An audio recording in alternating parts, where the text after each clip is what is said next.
você pergunto agora, porque seu coração chora e não rendeu a Jesus.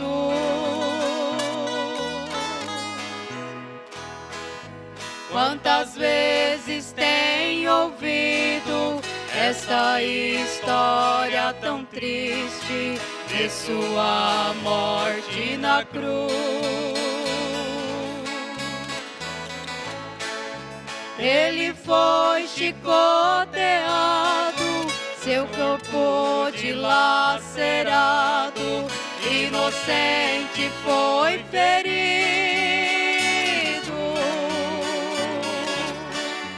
Quanta dor ele passou, humilhação suportou, para não te ver perdido. Você tem muito valor, tudo isso por amor, Ele fez pra te salvar. Sua alma clama e chora, deixe este mundo agora, não há nada que esperar. Seus pecados cometidos serão todos esquecidos, pra lhe dar a salvação, Ele quer te perdoar.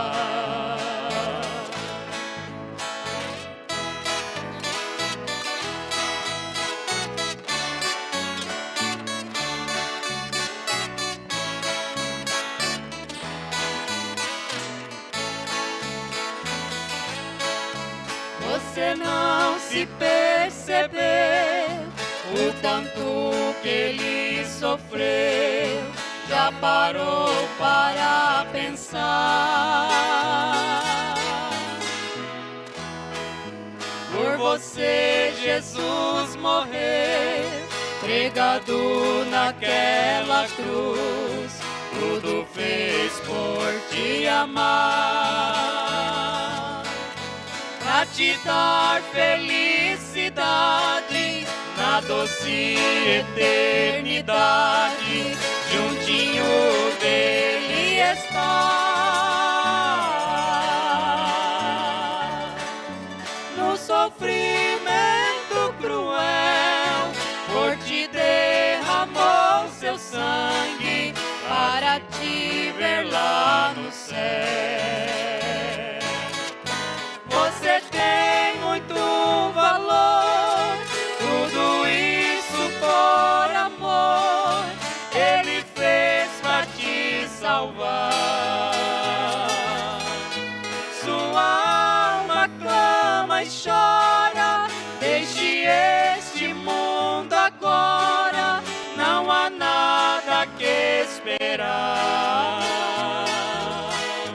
Seus pecados cometidos serão todos esquecidos, pra te dar a salvação, Ele quer te perdoar. Você tem muito valor, tudo isso por amor, Ele fez pra te salvar. Sua alma clama e chora, deixe este mundo agora, não há nada que esperar. Seus pecados cometidos serão todos esquecidos, pra lhe dar a salvação, Ele quer te perdoar.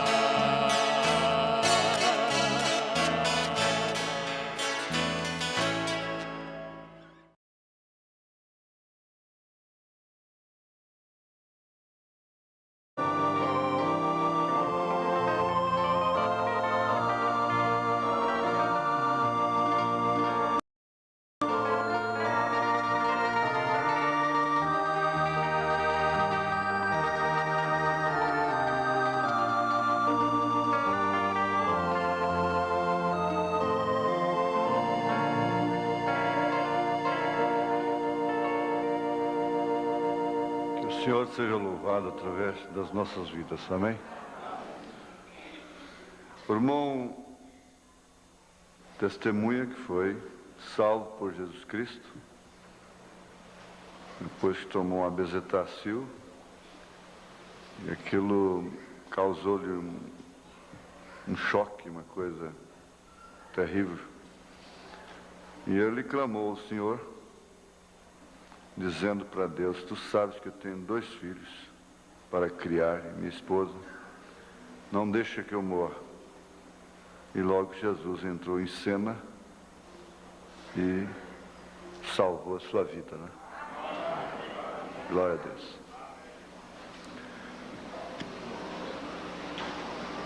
Nós convocamos a Assembleia Geral para a noite de 31, como é normal.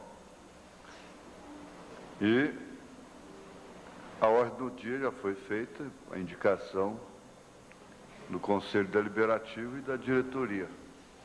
Foi dada a liberdade para toda a igreja fazer, quem quisesse fazer indicações, não é? O que não foi feito.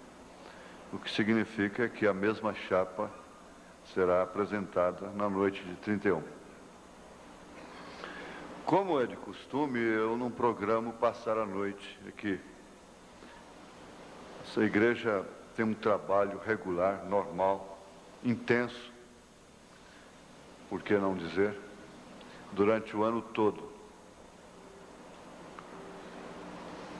E, às vezes, igrejas que se encontram somente periodicamente, sob assistência, lugar próprio, as pessoas moram perto, fazem vigília a noite toda.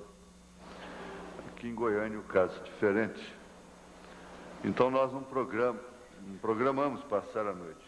Simplesmente à meia-noite fazemos tudo para os irmãos e as irmãs pegarem o último ônibus, que parece que só vai até 1h da manhã, não é? E tudo, se Deus segurar um pouco aqui, todos, quem tiver de sair vai. Nós não temos uma programação, não é? Fica bem explicado, para não haver mal entendido. Às vezes irmãos se sacrificam e vêm de longe, pensando que há uma programação para a noite toda. Não é assim. Assim que passa 5, 10 minutos da meia-noite, nós procuramos liberar o povo. Se Deus tiver uma coisa para até mais 1h, 2 ou 3, a noite toda, então fica assim natural. Mas você não deve perder sua condução por causa de mais meia hora de reunião apenas, não é? E eu quero cobrar essas referências do irmão Isaías. Ele está cobrando o povo, eu vou cobrar dele. Você deve passar isso para o escritório, não é? Como, por exemplo, esse da ressurreição hoje, a mensagem, parágrafo, passa para mim, para lá, para o escritório. Vamos ficar de pé, irmãos, vamos ler a Bíblia. Gênesis capítulo 22, verso 10 ao 13.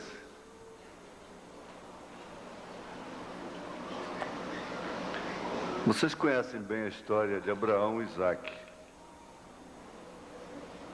E agora Deus pede a Isaque, a Abraão, sacrificar o seu filho. E Abraão não titubeou, não vacilou na fé, e foi mesmo para sacrificar o seu filho.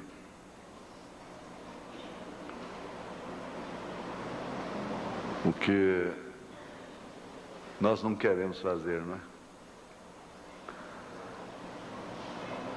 Mas Abraão fez. E ele não foi com esperança de Deus barrar a mão dele, não. Ele foi para matar mesmo. Verso 10. Estendeu Abraão a sua mão e tomou o cutelo para imolar o seu filho. Mas o anjo do Senhor lhe bradou desde os céus e disse: Abraão, Abraão. E ele disse: eis-me aqui. Então disse: não estendas a tua mão sobre o moço, e não lhe faças nada, porquanto agora sei que temes a Deus, e não me negaste o teu filho, o teu único. Então levantou Abraão seus olhos e olhou, e eis um carneiro detrás dele, travado pelas suas pontas num mato. E foi Abraão e tomou o carneiro e ofereceu-o em holocausto em lugar de seu filho. Te damos graças, Senhor, porque aquela cena é revivida nesse instante. Nós sabemos que supostamente houve esse argumento lá no Calvário.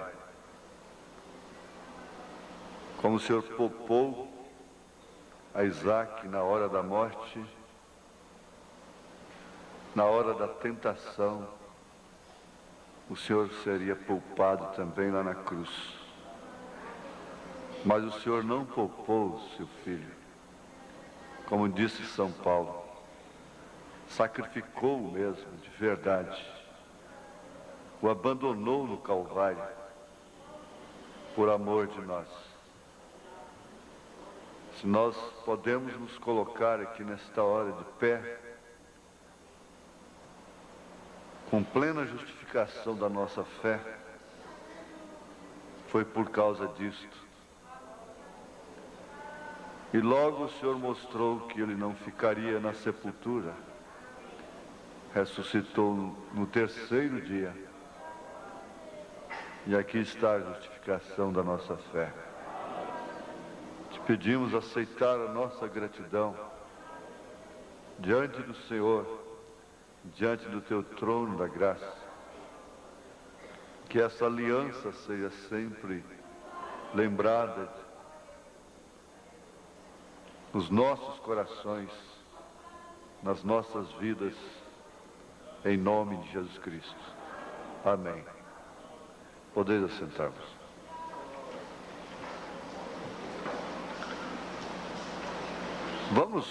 Vamos ver aqui mais um pouco de louvor. Depois a gente tem uma palavra menor, não é? Não desanimes. É sempre uma mensagem, né? Não desanimar.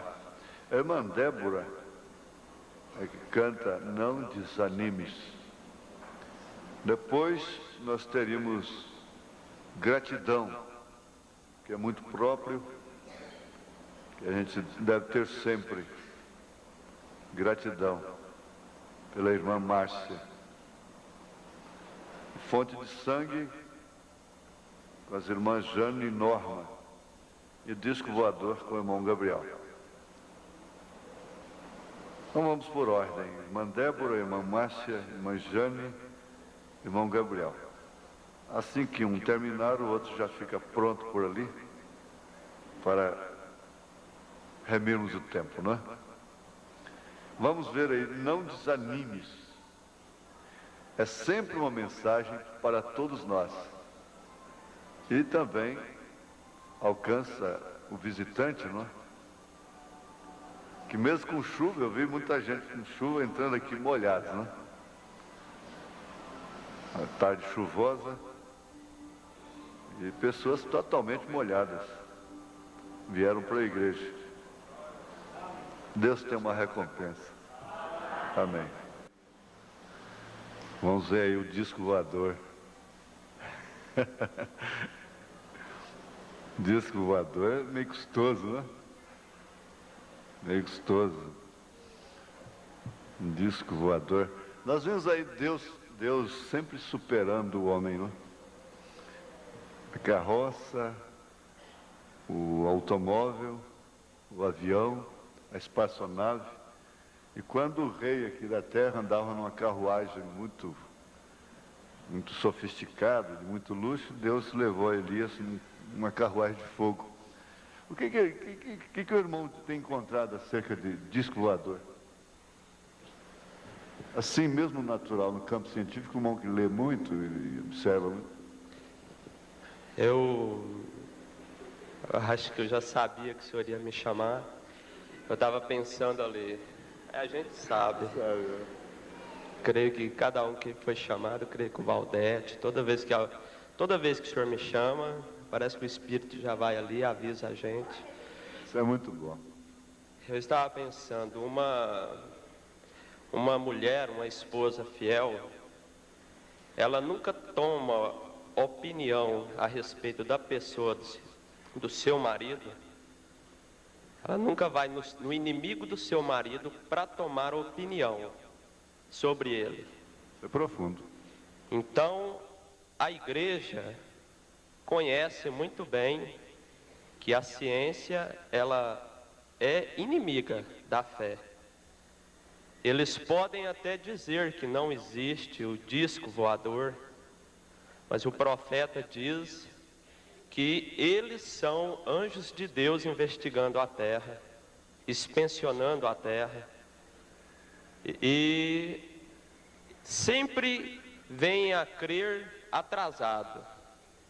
Eles creem numa coisa apenas quando ela não tem mais, ela não está na sua hora exata de ser crida. Eles dizem hoje que não existe. Podem até duvidar, pesquisar, e ficam assim meio pasmados, porque de vez em quando eles aparecem aí, eles não têm explicação. Porque a ciência, ela só pode aprovar aquilo que ela apalpa, não? Aquilo que ela apalpa. Então, muitas vezes falta até pulso para eles dizerem que aquilo está fora do alcance da compreensão deles. O profeta chega a dizer que essa mesma carruagem de fogo que levou a Elias era um disco voador.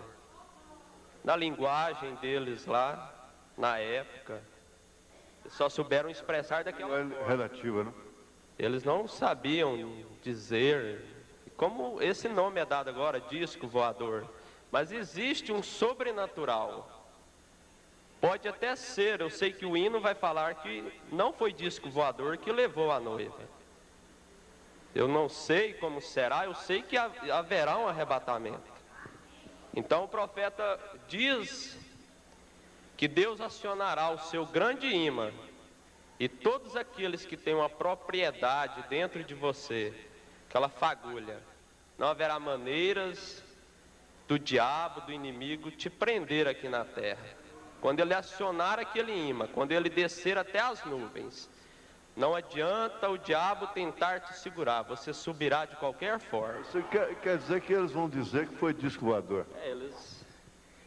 As denominações e todos, eles vão notar que esse povo, o povo pequeno, que não cresce como aquela revista. Nós já estamos tão desaparecidos para ele, né?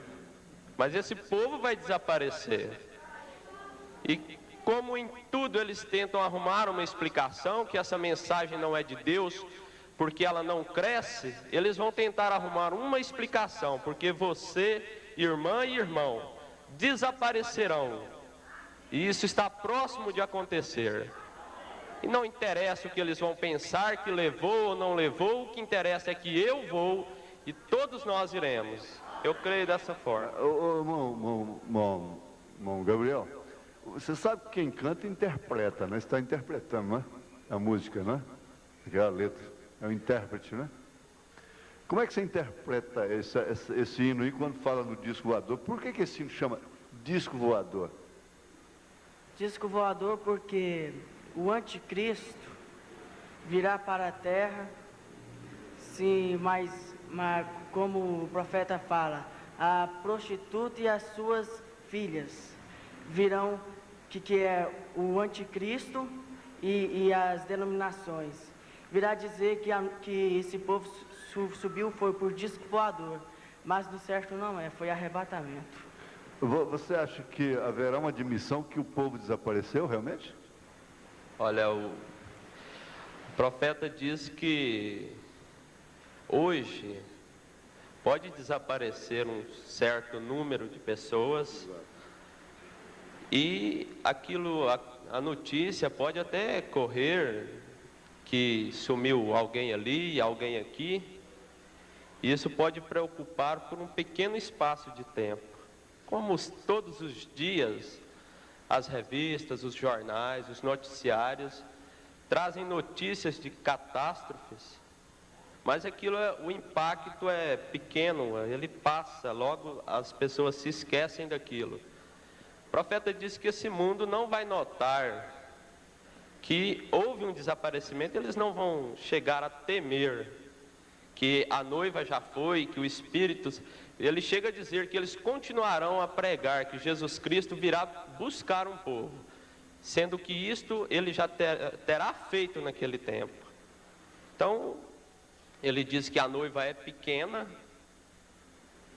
e por ela ser pequena, eles continuarão a crer que o povo de Deus não foi. Eles podem até pensar que eles foram para algum lugar, tentando fabricar um arrebatamento. Eles vão reconhecer, eu creio, bem mais tarde. Bem mais tarde. Bem mais tarde, como Israel hoje, para os céticos, para os incrédulos, atravessou em cima de Taquara, Taboca. Tinha muita taboca no mar, as tabocas deitaram os carros, o gado, o povo de Israel passou. Atravessou o mar, tudo em cima de taboca. Depois, na hora que entrou o faraó, as tabocas quebraram. Que infantilidade, não é? É justamente sobre isso. A esposa, ela não deve nunca procurar para o inimigo do marido dela. Isso é muito bom, muito bom. O que ele acha? E nós não devemos ficar... Eu li uma revista, eu comprei ela justamente porque tinha Jesus na capa. As últimas descobertas sobre Jesus. Eu estava pensando, eu li aquilo... Eu pensei, eu não preciso ficar crendo no que esses teólogos, arqueólogos, endemoniados pensam, acham a respeito de Jesus. Porque o diabo ele vai minando a pessoa, vai tornando o evangelho fraco nas denominações, como um lutador de boxe, ele vai minando o seu adversário. E depois ele dá um soco, com força, com vontade, para derrubar aquele adversário. Então a gente não tem que ficar aceitando opiniões das pessoas, o que acha de Jesus, o que acha da nossa fé, o que acham do profeta. Você tem que crer naquilo que Deus pôs no seu coração. Porque o diabo, ele é incrédulo, ele odeia a palavra, ele odeia Cristo, ele nunca vai dizer, olha, Jesus veio, ele foi isso, ele foi aquilo, como você crê, como o Espírito colocou no seu coração. Então, você tem apenas que acreditar naquilo que o profeta falou, e eles chegarão a crer, mas atrasados. Que houve um povo, que ele desapareceu, chegarão a crer no profeta. Eu creio assim, um dia eles vão acreditar que o profeta, o irmão Brana, ele foi um profeta. Mas aí a hora será tarde. É porque eles dão sempre glória pelo que Deus fez no passado e vai fazer no futuro. Mas no presente eles nunca reconhecem. E o mais importante é reconhecer o dia do cumprimento da Escritura. Hoje tem se cumprido essas Escrituras, né? E por outro lado, o irmão então crê que nós devemos tomar até posições legais, mesmo sem sentir, esperar aquela força sobrenatural vir sobre nós. Tomar decisões legais para nos condicionar para o rapto. Não sei se eu estou sendo claro. Olha, é que eu estava observando, o irmão foi lá no meu trabalho, ele viu um outro irmão meu, assim, está magro e tal, ele pensou que pelo trabalho, ele disse, olha, não é necessário você ficar se matando no trabalho, que o arrebatamento está muito próximo. A gente crê, como o profeta ensinou, que a gente tem que trabalhar como se ele viesse daqui a 200 anos. Mas a gente tem que viver como se ele viesse hoje. Talvez a gente não sabe, a gente tem que... O diabo está trabalhando nesse ponto da gente acreditar que Jesus não virá ainda. Há um pequeno tempo mais à frente, mas olha, ele pode vir hoje. E é o que a revelação de Jesus Cristo mostra, que a gente tem que saber o que significaria a presença de Cristo na igreja, e a presença de Cristo na igreja primitiva provocou um desespero em viver da maneira que ele pregou, que ele ensinou, porque eles estavam crendo que ele viria.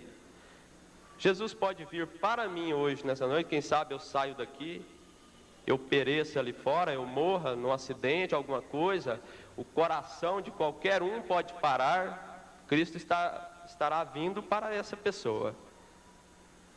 Tanto rapaz, moça, o diabo está trabalhando nisso. Vocês têm que saber, acreditar que o diabo está trabalhando em cima das suas falhas, dos seus defeitos, tentando cauterizar sua consciência a respeito do arrebatamento. A gente tem que entrar em desespero agora, o momento é esse.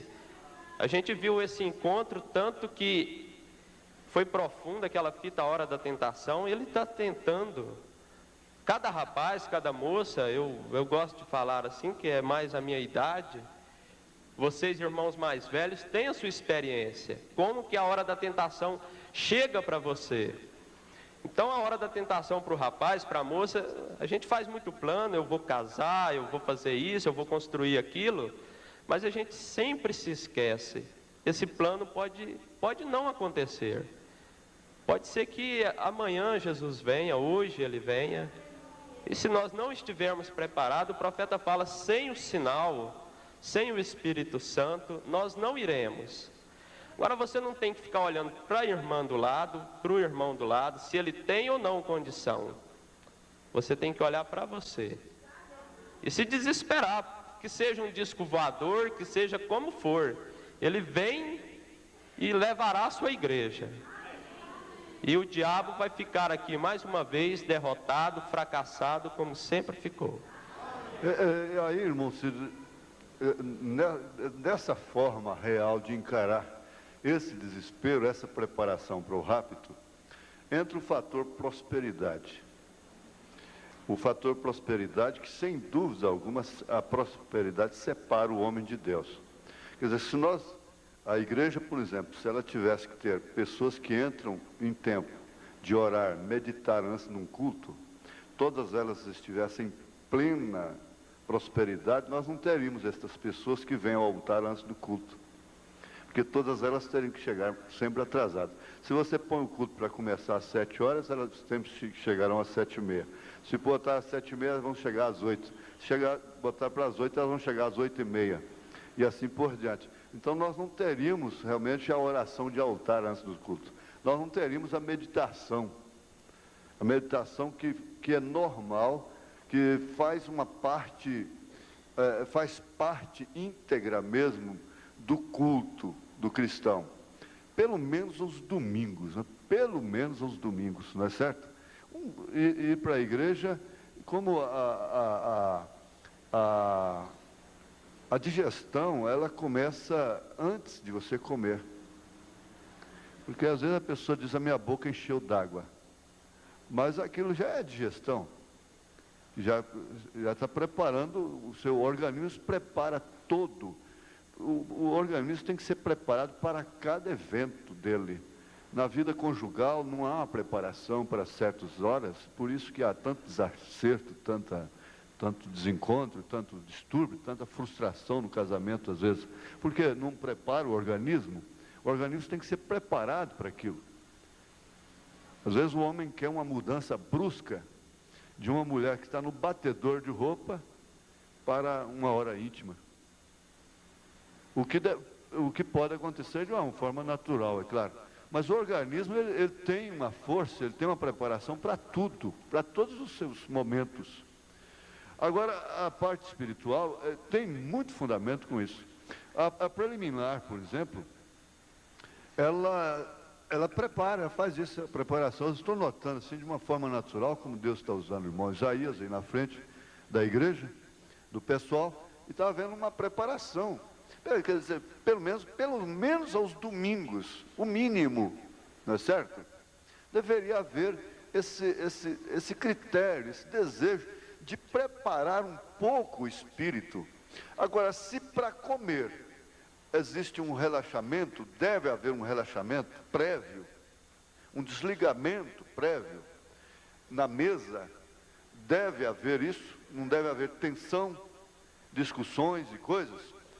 E se na vida normal existe isso, o organismo deve ser preparado para qualquer coisa, para uma cirurgia e tudo, ele tem que ser preparado, às vezes até psicologicamente, tem um fator psicológico, né?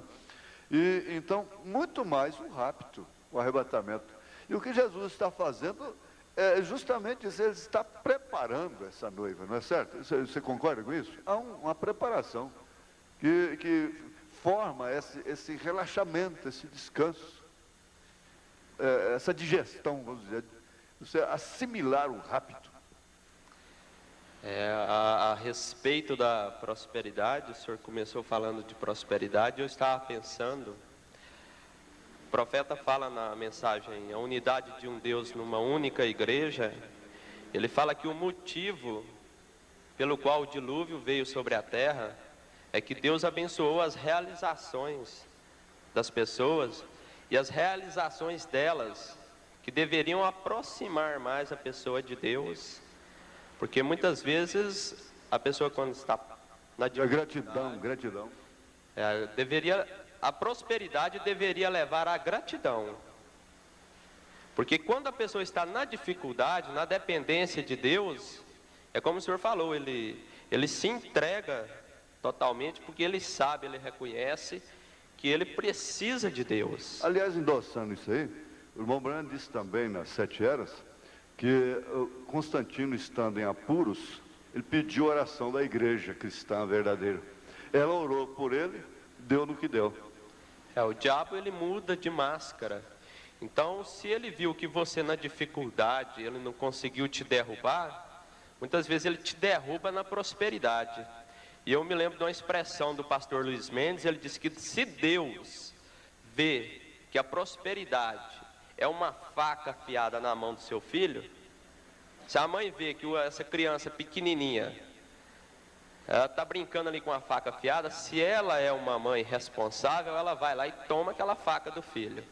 Então, se Deus vê, eu não esqueço dessa expressão dele, que a prosperidade é uma faca afiada na mão do filho, ele pega e toma essa prosperidade. O mesmo Deus que exalta, diminui.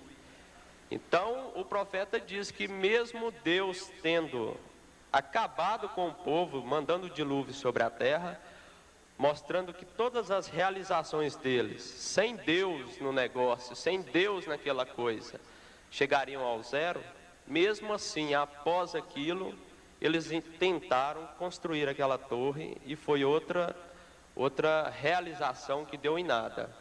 Então, se Deus atravessar o caminho de alguém, através da mensagem, através do pastor, a respeito desse problema, é melhor que a gente reconheça, porque Deus atravessou o caminho de Balaão, falou para ele, você não vê que o seu caminho é mau perante mim? Ia matar ali, a jumenta não deixou, e Deus atravessou o caminho ali, disse que o caminho era mau. Mas mesmo assim, Balaão ouviu, e Deus, ele trabalha sobre duas vontades, a perfeita e a permissiva. E ele continuou, ele ouviu que Deus disse que aquele caminho era mau.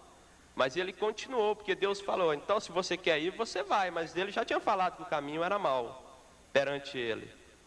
Então muitas vezes, Deus não tem outra maneira de atravessar o caminho dos seus filhos aqui na terra, a não ser através do púlpito, a não ser através das mensagens do profeta. Mas se ele atravessa e você não dá importância, o mesmo que vai acontecer é o mesmo que aconteceu com Balaão. A gente tem que crer dessa maneira, a gente crê na mensagem do profeta. Então, se a prosperidade está te afastando, então é melhor você fazer como Jesus disse, se o teu olho vai te atrapalhar, então você arranque aquele olho, é melhor você entrar caolho no céu, sem um olho, do que você, por causa daquele olho, perder a sua salvação. Se o seu braço te condena, arranque-o. Então, a gente tem que crer dessa maneira. Então, seja no geral, em todos os sentidos. Muito bem, irmão Cid. Eu sei que todas as vezes que o irmão fala é bom, não é? Deus abençoe, irmão. A desobediência do homem para com Deus é não ser obedecido, respeitado pela mulher. Por sua vez, os filhos se tornam rebeldes, irreverentes,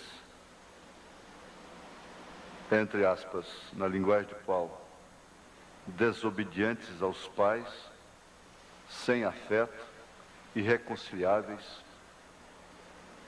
rebeldes. Disso aí nós temos uma cadeia tríplice. O homem desrespeita a Deus, a mulher desrespeita o homem, os filhos desrespeitam os pais. Nós encontramos isso em 1 Coríntios 11, quando Paulo diz para a mulher não cortar o seu cabelo, porque ela desonra o homem. E o homem ter o cabelo crescido, a menos que fosse nazireu, no tempo da lei, então ele desrespeitaria a Cristo, a Deus. Desonraria a Deus, desonra a Deus. A mulher cortando seu cabelo, ela desonra a sua cabeça, que é o marido. Consequentemente, pais que não obedecem a Deus, filhos que desrespeitam os pais. Nós vemos que o irmão Brana não perdeu nem um instante seus sentimentos para com os seus, para com sua família, para com seus filhos, para com os estranhos, para com seus próprios inimigos, porque primeiramente ele não perdeu os seus sentimentos para com Deus. Amigo, a palavra amigo de Deus é bem exemplificada através da vida de Abraão. Abraão, amigo de Deus, que teve os seus sentimentos completamente sensibilizados pela presença e pela promessa de Deus. Mas para que isso ficasse patente, selado realmente através de sua vida, e ele ficasse nas Escrituras, no Novo Testamento, como pai da fé, ele não deixou que nem sua mulher, nem seu próprio único filho ficasse entre ele e Deus. O único filho que é posto entre é Jesus Cristo. Assim mesmo em sacrifício. O filho cordeiro, sacrifício, ele está entre a igreja e Deus. Por isso que a igreja noiva não peca diante de Deus, porque ele olha para ela através do filho sacrificado, através do cordeiro sangrento. E o vermelho olhado através do vermelho fica branco. Então se cumpre aquilo que está escrito, que seus pecados se tornam mais alvos do que a branca neve. Foi isso que Abraão, o amigo de Deus, fez. Ele não deixou que os seus sentidos paternos se colocassem ou colocassem Isaque entre si e Deus. Deus ficou antes de Isaque. Para chegar até Isaque, ele tinha que passar por Deus. Por isso Deus teve confiança de pedir para ele uma coisa impraticável, uma coisa difícil, ou talvez impossível, de lhe sacrificar o seu próprio filho. Eu tenho meditado sobre isto, e às vezes dá para a gente conversar com Deus no lugar de Abraão, argumentar. Escuta, Senhor, eu não contava mais com filhos. É bem certo que na minha juventude, enquanto minha mulher tinha possibilidade, eu próprio, eu desejei ardentemente um filho com essa mulher amada, que é Sara. Mas mesmo tendo todas as condições exteriores, aparentes,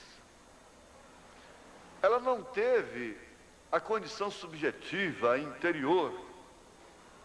Ela teve sua madre, o que estava oculto, fechada. Ela não concebeu.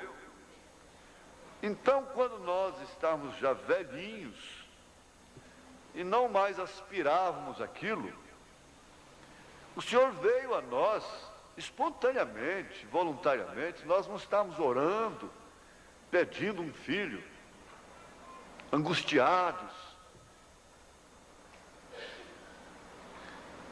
O Senhor veio e ofereceu esse filho.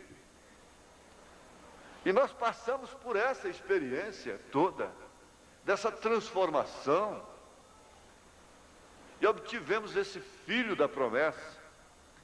E agora o Senhor me pede para imolá-lo, matá-lo, sacrificá-lo. Isso quer dizer, eu posso pegar um ator e botar esse homem para falar isso com Deus. E até filmar esse homem falando isso com Deus. E gritando, não, não, não faça isto. No desespero de homem humano.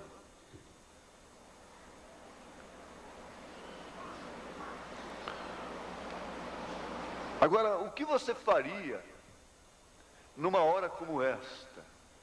Nós sabemos que a igreja, ela vai viver em cada época certa, há tempo para todas as coisas. Eclesiastes 3. E muito especialmente para os eventos de Deus.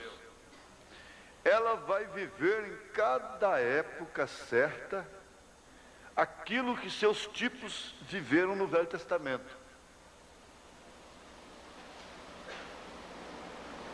Porque para cada ocasião da igreja há um tipo lá no Velho Testamento. O êxodo lá do Egito está se cumprindo claramente, nitidamente agora, quando Deus envia um profeta e tira o povo da promessa, o povo gentílico, da noiva gentílica, do Egito, que significa as denominações. E nós não sabemos muito bem onde é que nós estamos a essas alturas. Se estamos ali depois do Mar Vermelho, com a Miriam saltando, o movimento pentecostal muito alegre ainda, ou estamos lá nas águas amargosas, estamos passando por Jericó, ou estamos atravessando o Jordão, que significa fazer morrer a si mesmo. O certo é que os sentidos estão aí. Está se repetindo exatamente um tempo, uma ocasião vivida lá no Velho Testamento, por Israel ou por uma pessoa. E sem dúvida alguma, eu creio que nós estamos vivendo um tempo da vida de Abraão. Um período que ele viveu. E para mim, esse período é exatamente aquele depois que ele recebeu a promessa. E a vida dele ficou mais difícil. Porque passaram 25 anos para ele receber o cumprimento da promessa. Ele só ia se definhando. Acabando cada dia que passava, ele esgotava mais as possibilidades próprias. E não é outra coisa que está acontecendo com a igreja de Jesus Cristo.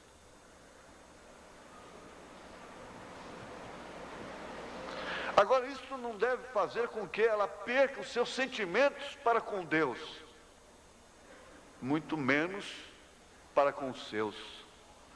Abraão não deixou se misturar por ordem divina com sua parentela. O profeta disse que seu nível de fé não subiria não iria nem um pouquinho a mais do nível de fé do seu povo, de seus parentes. E estando de fora, ele podia fazer muito mais por eles, porque lá dentro ele se tornaria um cidadão comum da família. Você sabe que isso é verdade. O pastor muito comum, que está batendo na casa, na porta de cada um todo dia, e comendo docinho e coisa e tal, nós temos visto isso na experiência desses anos todos. A hora que precisa mesmo dele, ele é um cidadão comum, muito comum. E tudo que ele fala no púlpito, ele viu lá na casa do crente. É porque ele viu. E às vezes até a sua oração não serve muito, os seus conselhos não servem muito, e às vezes os crentes ficam buscando conselhos de pastores estranhos, que não conhecem as suas vidas. E a profecia do púlpito perde muito o seu valor, porque a vida está muito conhecida, muito badalada, muito incomum. Agora, Abraão não perdeu o sentimento pelos seus.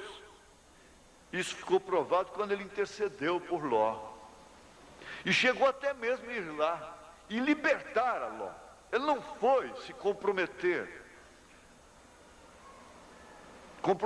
a sua fé. Ele realizou aquela libertação e voltou vitorioso. E tomou a ceia de Melquisedeque. É claro que o verdadeiro sentimento, orientado, ordenado por Deus, não pode ser entendido. O que nós acabamos de comentar aqui com esse jovem, às vezes a pessoa se torna mística. Isso quer dizer, ela tem comportamentos que não podem ser entendidos. Isto porque a sua mãe, filho, filha, o seu pai tem Deus antes de você.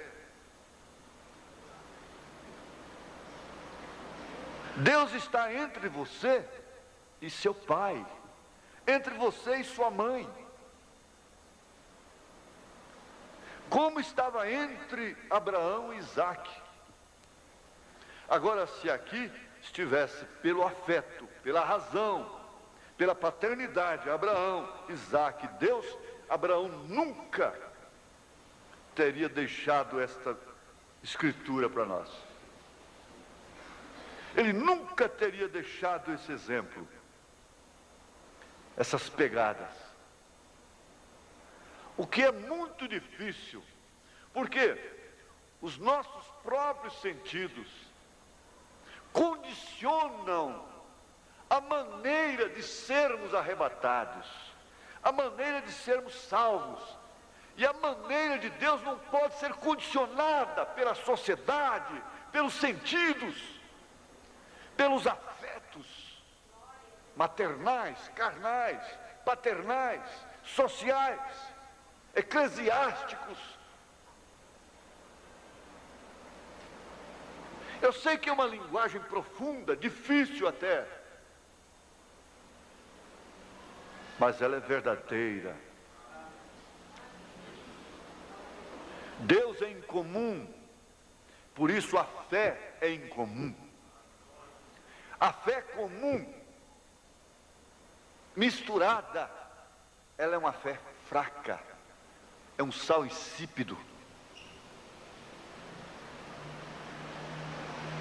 Mas a pessoa que é requerida na hora certa, que entra em cena na hora certa, no seu devido tempo, ela realiza com perfeição o seu papel. Essa não é a minha hora de falar, essa não é a hora para mim agir. Você não chama um pedreiro de acabamento quando a sua construção ainda está no alicerce. O que ele vai fazer lá? Ele tem que ficar de braços cruzados, esperando a construção chegar na hora certa para ele entrar em cena, colocar os azulejos. E nessa construção do edifício de Deus, ele faz a mesma coisa. E às vezes nós nos confundimos nessa jornada, justamente por não termos uma noção real da fase que nós estamos vivendo, a fase presente do nosso ministério, a fase presente da nossa vida. Se você analisar, você vai encontrá-la no Velho Testamento.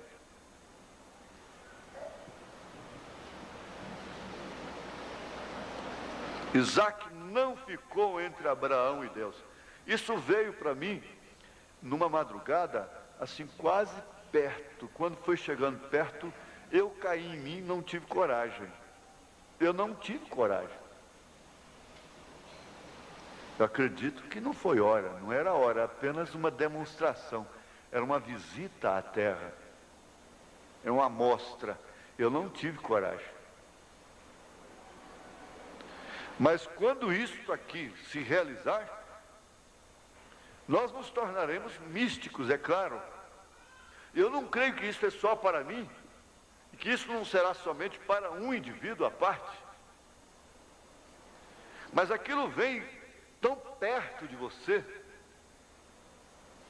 que você se sente do outro lado, praticamente uma outra dimensão. Aí vem aquela expressão que o irmão Brana usa, aquele desafio, diz: você não tem coragem de receber o Espírito Santo. Por quê? Por quê? Porque nós não temos que orar hoje: sonda-me, ó Deus, vê se há em mim algum caminho mau. Porque todo caminho mau que há na sua vida você sabe. A revelação da mensagem não deixa. Você sabe que está errado. Você sabe que aquilo está errado, irmã. Você sabe que não está certa essa posição sua. Você sabe que não está certa aquela sua posição, irmão. Você sabe pela própria eleição que você tem. Você é predestinado, você é predestinada. E você provou desse dom celestial. E você jamais pisará nele. Você pode não ter coragem, a ousadia para entrar nele por um tempo. Mas você sabe que haverá um tempo que você vai entrar nele, véu adentro.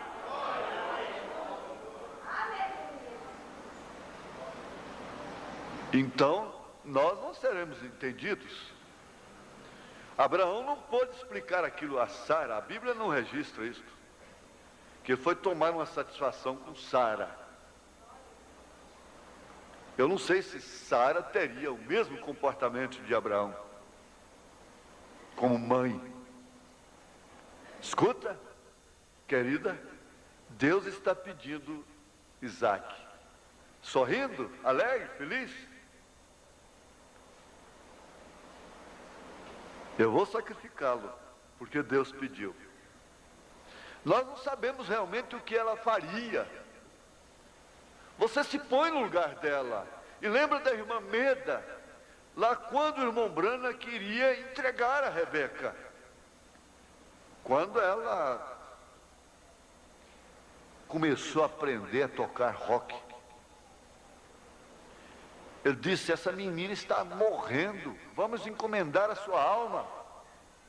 Você tem que entender que quando seus dedinhos batem ali para fazer esse ritmo, você está morrendo. Seja dentro da igreja, seja onde for, a morte está ali.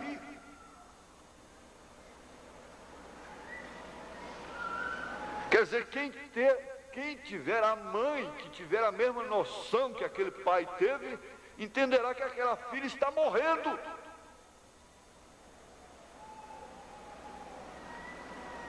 Mas foi tão custoso a irmã Meda consentir.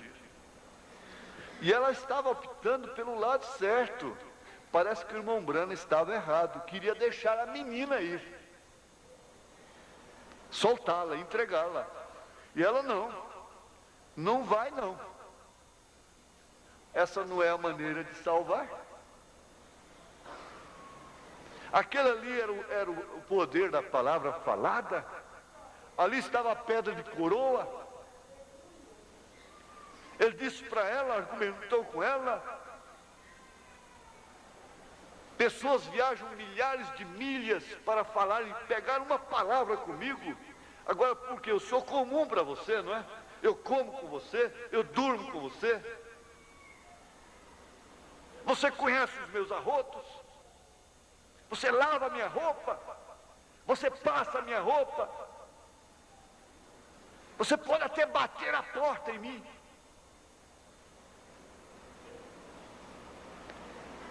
Então eu sou um homem comum aqui dentro de casa, enquanto outros viajam milhares e milhares de milhas para pegar uma palavra minha. Foi difícil. É que Deus estava entre ele e a filha, e a mãe estava diferente. A mãe tinha a filha entre si e Deus. Até que a mãe pulou para o lado no lugar do pai, junto com o esposo, junto com o marido, que é com quem ela deve estar. Aí então veio a salvação da filha. Isso é tão claro. Você pensa que isso aconteceu na casa do profeta por acaso? E isso está registrado na Bíblia, na mensagem por acaso? Não. Isso é para você. É para nós. Vai ter que acontecer a mesma coisa lá na casa da irmã Muser, para que a palavra falada entre em cena. Não tenha dúvida disto. Se o nosso visitante não entende alguma coisa, porque isso é coisa profunda, continue no nosso meio, que você vai entender aos poucos. Agora, qual seria o comportamento de Sara naquele caso? Mas acontece que Abraão não consultou, como Paulo disse, eu não consultei a carne e o sangue. Porque se ele fosse consultar a carne e o sangue, ele teria que consultar a mãe. Consultar a carne e o sangue. E Jesus disse para Pedro, não te revelou a carne e o sangue. Você entende sempre que isso tem um paralelo com o espiritual. E os nossos sentidos se põem entre nós e a nossa alma. E o nosso espírito. E esses sentidos querem aceitar as coisas de Deus somente sob suas condições. E a primeira condição que ele explora é a social. Agora, se um pai hoje não pode bater num filho, corrigir um filho, quanto mais matar um filho. Sacrificar um filho. Isso é uma loucura. Ninguém deve fazer isso, é claro. Nem pensa nisto, em sacrificar um filho fisicamente. Mas ele entende que aquele filho está morto. O pai do filho pródigo diz, teu irmão estava morto e reviveu.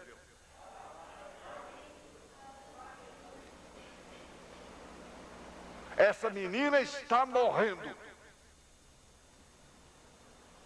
Teu irmão estava morto e reviveu. Sair da palavra, sair da mensagem, sair da comunhão é morte.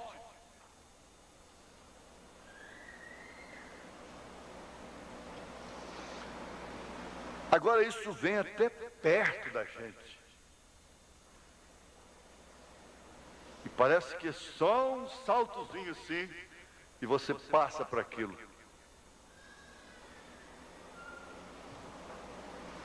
Davi tinha entre si e Betseba Urias. Urias estava entre Betseba e Davi. E Davi, então, uma vez possuindo a Betseba e tendo nela um filho, ele teria que tirar Urias de entre si e a mulher. E o que fez ele? Ele mandou Urias para a batalha, se pôr na frente do pilotão. E na batalha então ele morreria. E morrendo, ele sairia de entre os dois.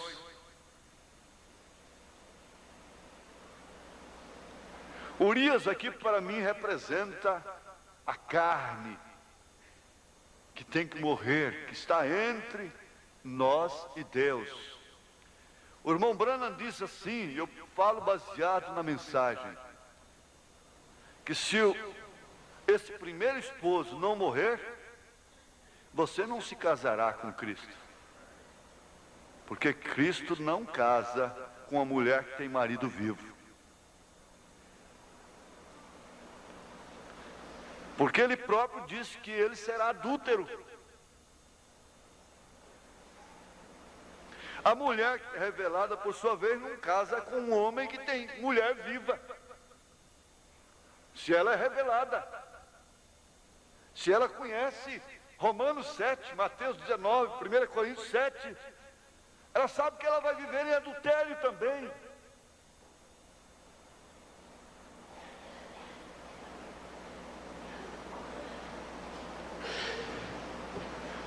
Então o irmão Branham disse que esse primeiro esposo tem que morrer.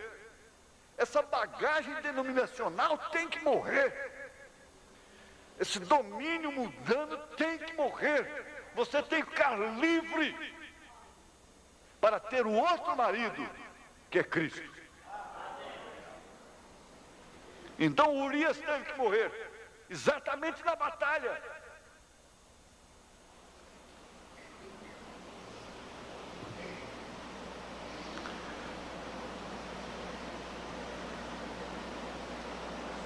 Tinha que perder esses sentimentos para consigo.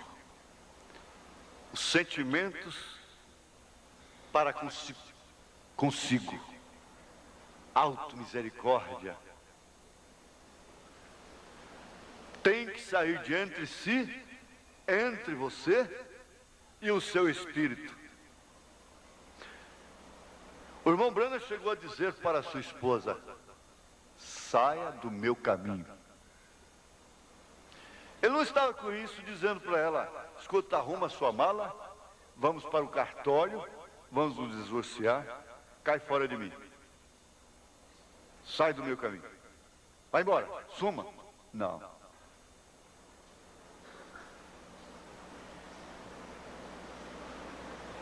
Ele nunca faria isto. Ele estava dizendo: saia do meu caminho, quando ela se pôs queria se colocar entre ele e Deus.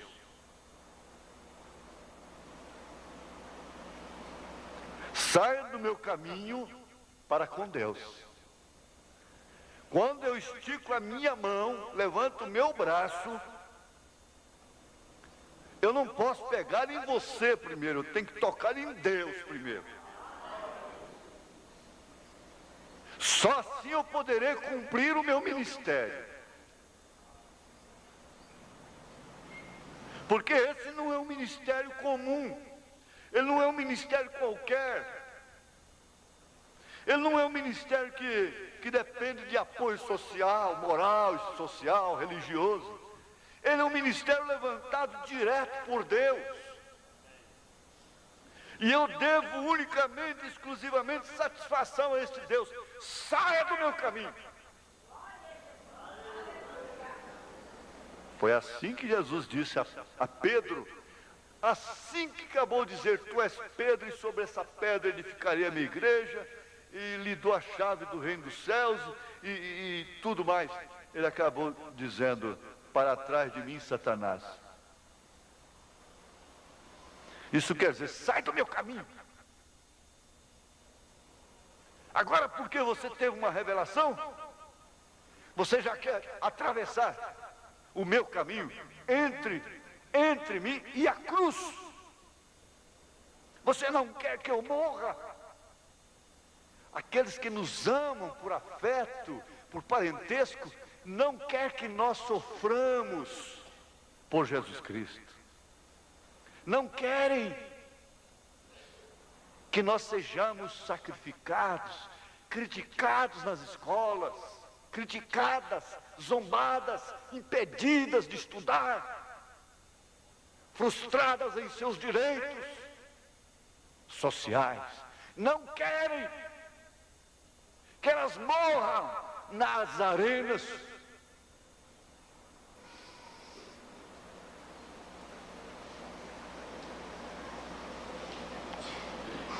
Aqui na mensagem, estou terminando, estranho,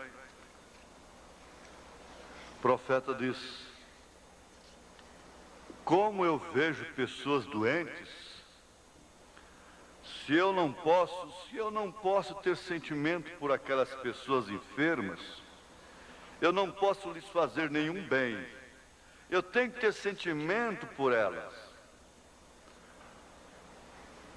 Agora a igreja está discernindo entre o sentimento, filhos que têm que discernir os sentimentos naturais pelo seu pai, pela sua mãe, vice-versa, pais discernir o sentimento que tem que ter pelos seus filhos,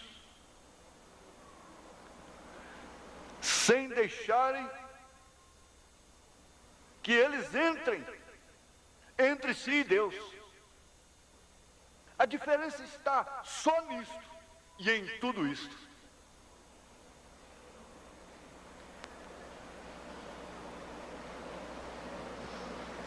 Eu tenho que ter sentimento por elas. Eu tenho que ter sentimento pelas pessoas. Mas esse sentimento deve me aproximar mais de Deus, me levar mais a buscar a Deus, me aproximar mais de Deus. Ele disse: irmãos, eu tenho que me separar de vocês, porque eu preciso escutar a sua voz.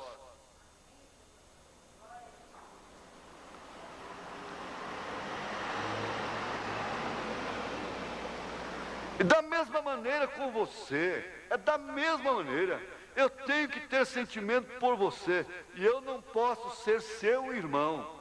Se você não pode ter um sentimento cristão por uma irmã, simplesmente por causa de um desafeto que ela fez para você. Se você não pode ter sentimento de irmão para um irmão, porque ele não cai na sua simpatia. Veja como estão as coisas todas atravessadas. Está vendo? Eu tenho que ter sentimento por você. E faço isto. Deus sabe que isso é verdade. Mas esse sentimento nunca pode colocar as pessoas entre mim e Deus. Porque eu só posso ajudá-las se eu estiver com Deus entre mim e elas. É tão fácil. Pelo menos para entender é fácil. As mães entenderem, compreenderem, é fácil.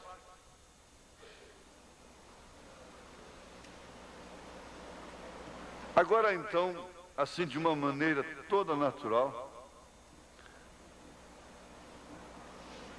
você tem o sentimento de renovar seu voto matrimonial?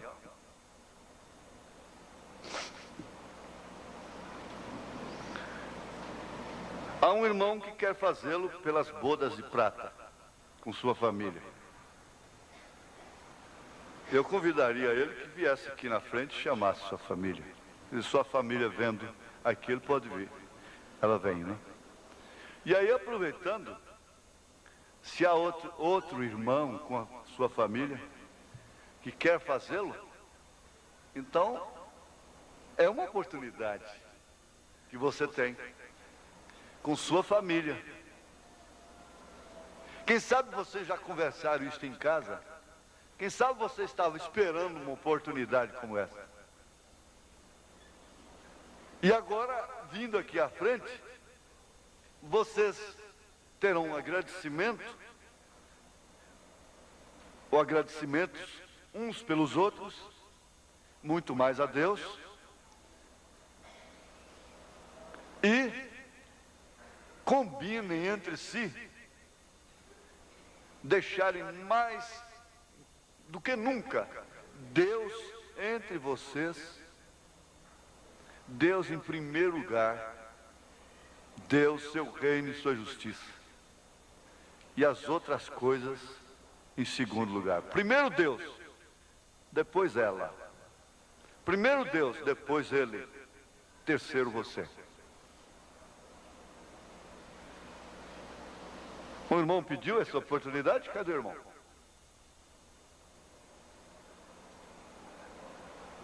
Isso. Vocês que gostariam de fazer a mesma coisa, tudo bem. É dado assim de surpresa, de uma hora para outra, né? É isso, irmão?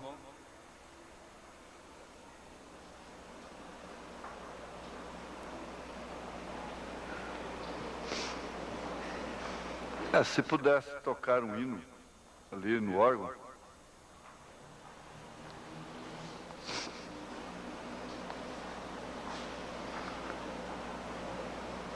Essa é a família do irmão Haroldo. Irmão Haroldo, Elmir, Patrícia, 25 anos de casado. Agora, há alguma outra família que gostaria de vir aqui? O marido vem, começa pelo marido, né? O marido vem, então a família acompanha.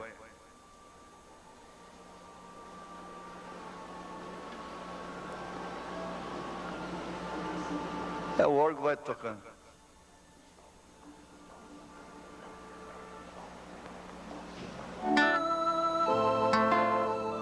Se você viu o seu marido aqui, não é? Então tudo bem.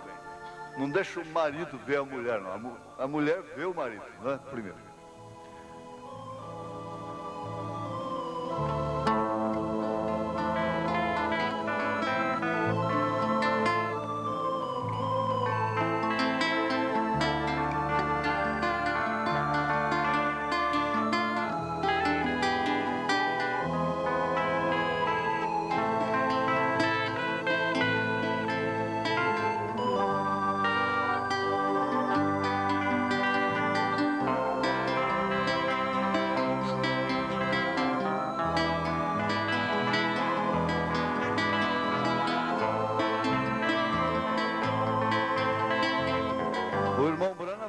De um irmão que fazia isso todos os anos com sua esposa.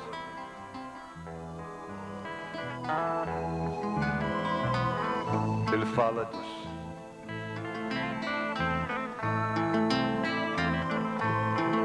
Fazia uma renovação do seu voto, ela com ele, condicionando as suas vidas no altar, pondo Deus na frente. Então ele disse com isso que aqueles que gostariam de fazê-lo devem ter a oportunidade. Isso não quer dizer também somente quando nós damos oportunidade. Você pode vir antes do culto com sua família ao altar, depois do culto, falar entre si, um com o outro, aquilo que temos muito acanhamento, falar de uma maneira espiritual. amigável. Às vezes a gente não faz por causa das falhas, por causa da natureza que a gente tem. E a gente não quer ser hipócrita, quer ser sincero. Mas a insinceridade estaria em você fazer uma coisa que você não deseja, não quer aquilo, não aspira, não luta por aquilo. Aí que é a insinceridade. Mas você fazer uma coisa que você luta, deseja por aquilo, não é falta de sinceridade.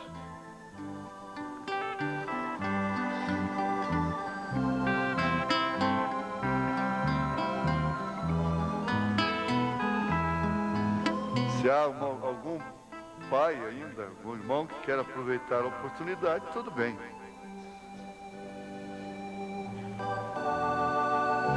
A igreja vai ficar em espírito de oração.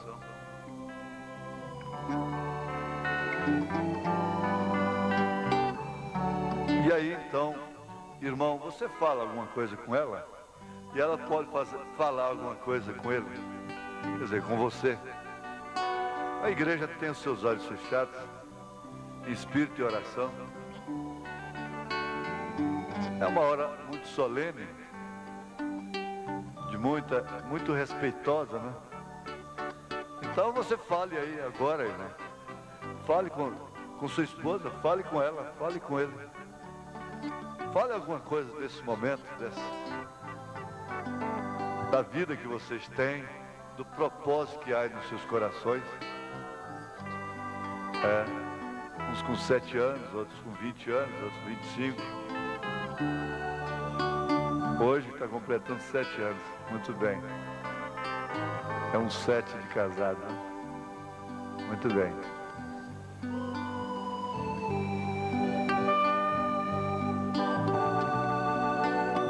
Acho que os irmãos aqui não entenderam. Conversa entre si, pode conversar entre si. Fala o que há no coração, um com o outro. A família, diante do altar de Deus, a igreja está orando em espírito, com os olhos fechados. Não é, mocinhas? Isso. Acho que você sabe o que significa fechar os olhos, entrar em oração, em espírito.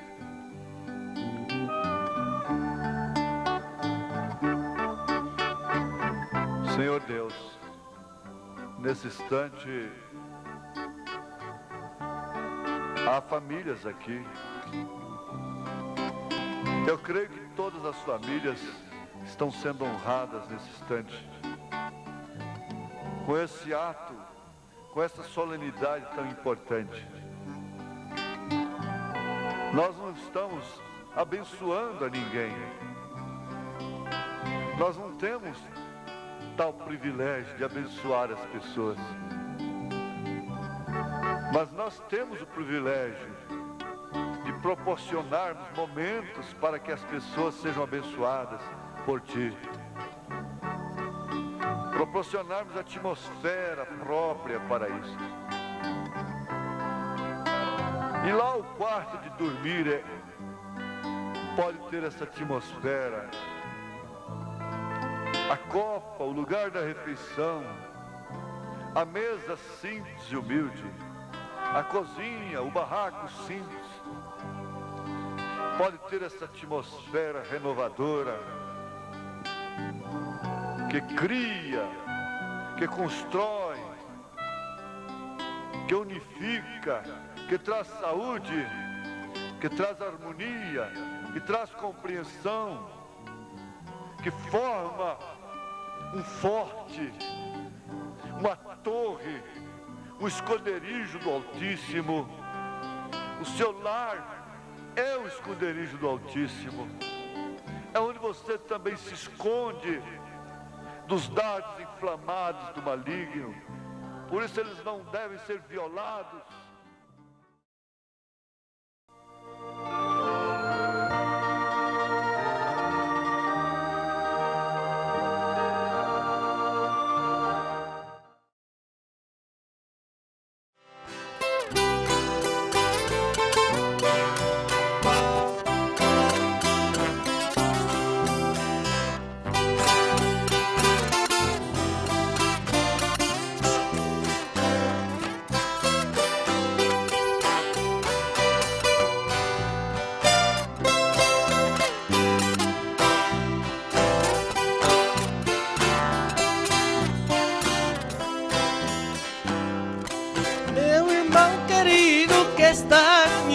ouvindo, preste atenção no que eu vou lhe dizer. Se você nasceu com dom de louvor, louve ao Senhor como deve ser, não buscando fama nas coisas do mundo, não vangloriando em seu bel prazer. Não use seu dom para subir na vida, não venda sua voz para enriquecer. Não use seu dom para subir na vida, não venda sua voz para enriquecer.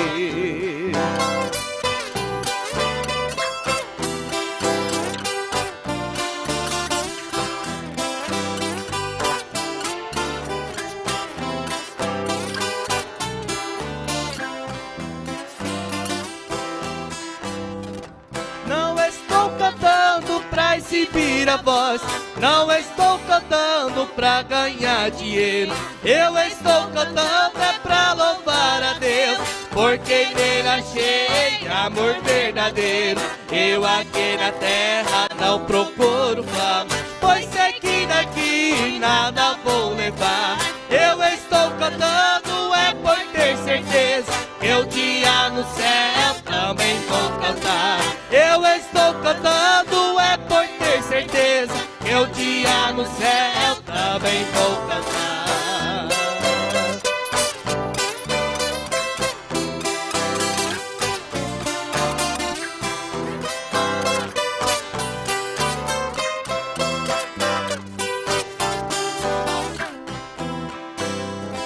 Eu não quero ser um trovador de fama, e também na terra não quero troféu. Eu só peço graça pra louvar a Deus.